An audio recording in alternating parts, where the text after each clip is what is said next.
Hello everyone, this is A.R.A. Productions and welcome to System Test 4 of the 4002 fire alarm system. So we've got a bunch of changes on the system and we're going to get right into it. So starting off for our pull station, we have a Demco 529. This is essentially just a Firelight BG10, just that says a Demco on it, and it's on an SP10 back box. Coming up here, replacing whatever smoke detector was here prior, is a system sensor 1451. Coming over to the notification appliance, we have a Faraday FOS 5506 horn strobe. Still have this Simplex True Alarm. I believe this was here in the last test. Model number is 4098 9601. Here's the biggest thing. Panel's normal. So I'll get into why the panel was not normal in a little bit. It was actually something super simple, but I'll just go through the rest of the devices and then I'll explain. So coming over to the last smoke detector, this one is actually a little, not rare, but not many people have documented this one. This is a Cerberus Pyrotronics DI3. This is actually a conventional smoke detector. The way you can tell this with the Siemens and the Pyrotronic detectors, like the notifier detectors, if the LED is red, that means it's conventional. If it is clear, it is addressable. And then we have just the annunciator, the 4602 9102. So the reason that this, you'll probably notice the first thing is you see another board that is inside of this panel. And this is actually an auxiliary relay card.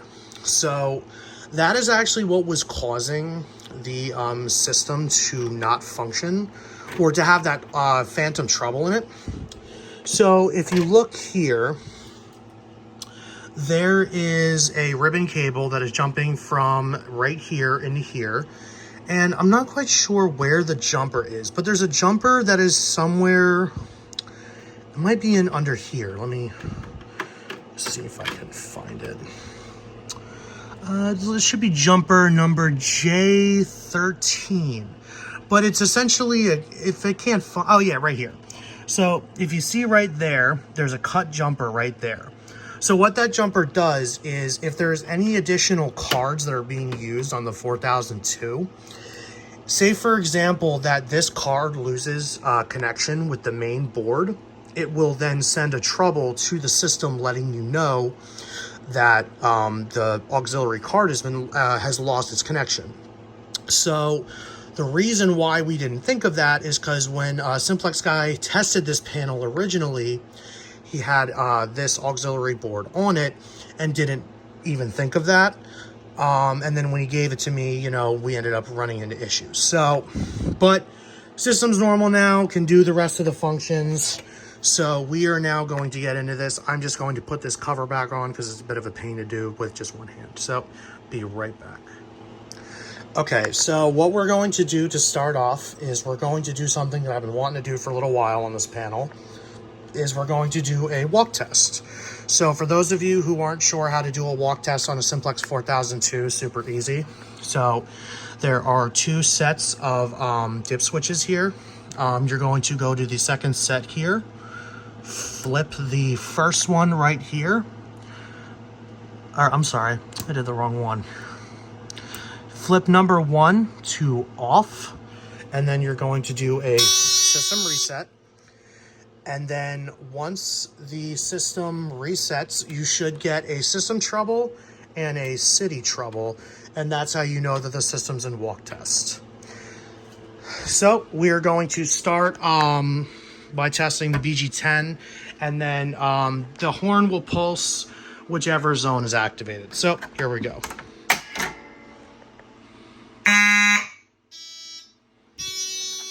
So that's zone 1.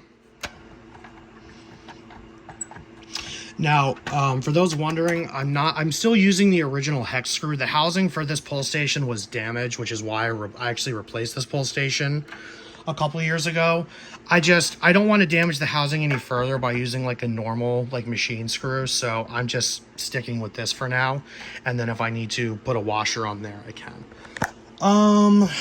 Let's just test this using a magnet.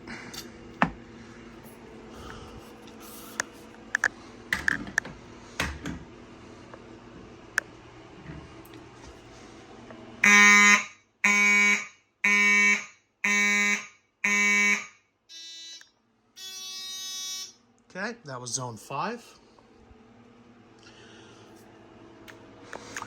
Okay, gonna do the smoke detector above the panel.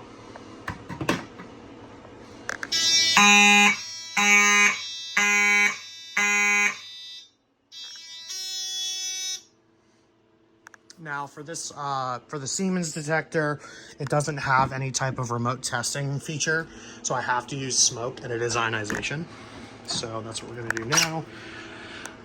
It is relatively low sensitivity, so it goes off pretty quick.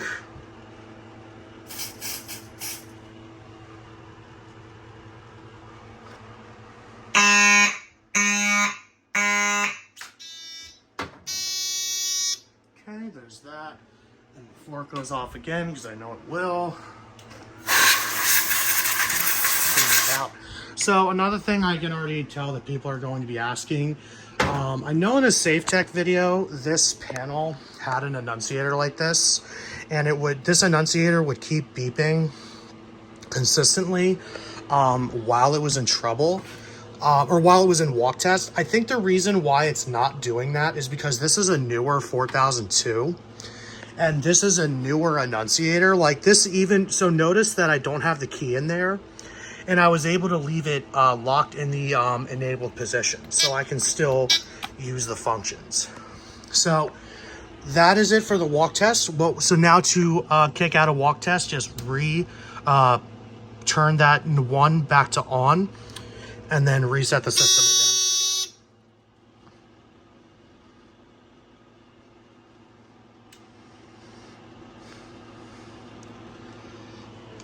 Okay, system's normal. And now we are going to set the system off in full blast. It is coded to March time. I don't feel like resetting that again, so I guess we'll test the 1451 with some smoke. See if it actually goes off. Should, it's new in the box. So here we go. Try a can of this stuff.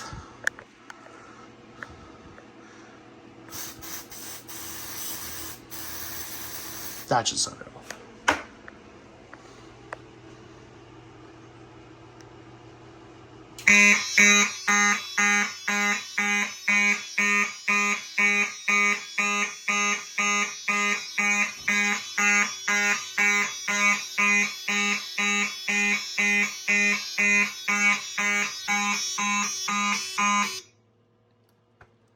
Wow, that thing's loud. So I've been actually saying this for a little while to a lot of people in the community. So this is an ionization smoke detector, and as you can see, I tried using Smoke Saver on it, and it didn't activate. That's because it reduces like a less thick cloud of smoke. Smoke Centurion, however, set it off almost immediately. So because it puts out a thicker, more refined particles of smoke. So if you're going to be testing ions, I definitely recommend using this. And then if you're testing like normal photoelectric detectors like this, go with this. So let's do a system reset.